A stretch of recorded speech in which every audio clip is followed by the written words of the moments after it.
നമ്മളിന്ന് ഷിരൂരിലേക്ക് പോവുകയാണ്. കർണാടകയിലെ ഷിരൂരിൽ നിന്ന് ജീർണിച്ച നിലയിൽ മൃതദേഹം കണ്ടെത്തി.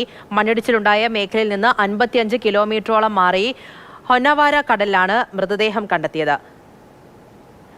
KB ശ്രീധരൻ അവിടെ നിന്നും വിവരങ്ങളുമായി ചേരുന്നുണ്ട്. ശ്രീധരൻ, എന്താണ് സംഭവം? ഒരു മൃതദേഹം കണ്ടെത്തിയെന്ന് പറയുമ്പോൾ ദൗത്യം ഒരു നിലയിൽ പുരോഗമിക്കുന്നതിന്റെ നടപടികളൊക്കെ ഒരു വശത്ത് ഇങ്ങനെ പോകുന്നുണ്ട്. അതിനിടയിലാണ് ഇങ്ങനെ ഒരു മൃതദേഹം ലഭിക്കുന്നത്. ഈശ്വർ മാൽപേ പറഞ്ഞത് കുറച്ചു ദിവസം മുമ്പ് കാണാതായ ഒരാളുടെ മൃതദേഹമാകാം എന്നുള്ളതാണ്. എന്താണ് അവിടെ നിന്നും അറിയുന്നത്? ശാസ്ത്രീയമായ നടപടികളൊക്കെ എങ്ങനെയാണ് പുരോഗമിക്കുന്നത്?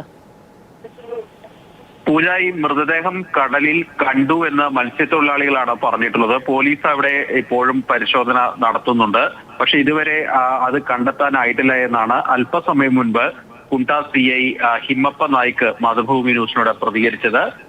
ഏതായാലും നിലവിൽ കടലിൽ ഏതാണ്ട് 5 കിലോമീറ്റർ ദൂരപരിധിയിലാണ് ഈ മൃതദേഹം കണ്ടെത്തിയത്. ഒഴുകി നടക്കുന്ന നിലയിൽ മത്സ്യത്തൊഴിലാളികൾ ഉച്ചയോടുകൂടി ഇങ്ങനെ ഒരു മൃതദേഹം കണ്ടെത്തിയെന്ന് പോലീസിൽ വിവരം അറിയിക്കുകയായിരുന്നു. നിലവിൽ ഇത് ഷിരൂരിൽ നിന്ന് കാണാതായ 3 പേരിൽ ഒരാളുടെ ആവാനുള്ള സാധ്യത വളരെ കുറവാണ് എന്നാണ് നമുക്ക് ലഭിക്കുന്ന വിവരം. അതിന് പ്രധാന കാരണം ഇപ്പോൾ കണ്ട മൃതദേഹത്തിന് അധികം പഴക്കമില്ല എന്നാണ് മനസ്സിലാക്കുന്നത്. കഴിഞ്ഞ ദിവസം ഈ ഹൊന്നാവർ തീരത്ത് നിന്ന് പോയ ബോട്ടിൽ നിന്ന് ജാർഖണ്ഡ് സ്വദേശിയായിട്ടുള്ള ഒരു വ്യക്തി കടലിൽ വീണിരുന്നു. അദ്ദേഹത്തിന്റെ മൃതദേഹമാവാനുള്ള സാധ്യതയാണ് കൂടുതൽ എന്നാണ് ഈശ്വർ മാൽപേ ഉൾപ്പെടെ മുങ്ങൽ വിദഗ്ധനായിട്ടുള്ള ഈശ്വർ മാൽപേ ഉൾപ്പെടെയുള്ളവർ പറയുന്നത്. ഏതായാലും ഈ വിവരം കിട്ടിയതിനെ തുടർന്ന് കോസ്റ്റൽ പോലീസ് ഇപ്പോൾ തിരച്ചിൽ ആരംഭിച്ചിട്ടുണ്ട്. അല്പസമയത്തിനകം തന്നെ ഇക്കാര്യത്തിൽ ഒരു അപ്ഡേഷൻ ലഭിക്കുമെന്നാണ് മനസ്സിലാക്കുന്നത്. നിലവിൽ ഏതായാലും ഈ കണ്ടെത്തിയ മത്സ്യത്തൊഴിലാളികൾ കണ്ടു എന്ന് പറയുന്ന മൃതദേഹം അത് എവിടെയാണ് എന്ന് തിരച്ചിൽ നടത്തി അത് കരയിലെത്തിക്കാനുള്ള ശ്രമമാണ് നടത്തുന്നത്.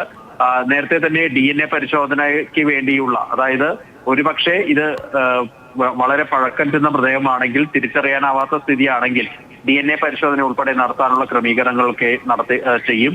നേരത്തെ തന്നെ അർജുന്റെ ബന്ധുക്കളുടെയും അതുപോലെ തന്നെ കാണാതായ ജഗന്നാഥ്, ലോകേഷ് എന്നിവരുടെ ബന്ധുക്കളുടെ എല്ലാം തന്നെ DNA സാമ്പിളുകൾ ശേഖരിച്ചു വെച്ചിരുന്നു.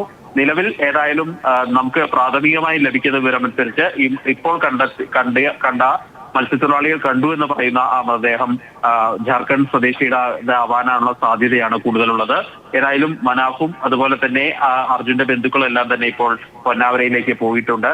ഏകദേശം ഈ ഷിരൂരിൽ മണ്ണിടിഞ്ഞ സ്ഥലത്ത് നിന്ന് 45 കിലോമീറ്റർ ദൂരെ മാറിയാണ് ഹൊന്നാവർ ബീച്ച് ഉള്ളത്. ഈ ഹൊന്നാവർ ബീച്ചിൽ നിന്ന് 4 കിലോമീറ്റർ ഉള്ളിലേക്ക് കടലിലേക്കാണ് ഇപ്പോൾ ഈ മൃതദേഹം ഇന്ന് ഉച്ചയോടുകൂടി മത്സ്യത്തൊഴിലാളികൾ കണ്ടത്. ശരി, KB ശ്രീധരനാണ് വിവരങ്ങൾ നൽകിയത്.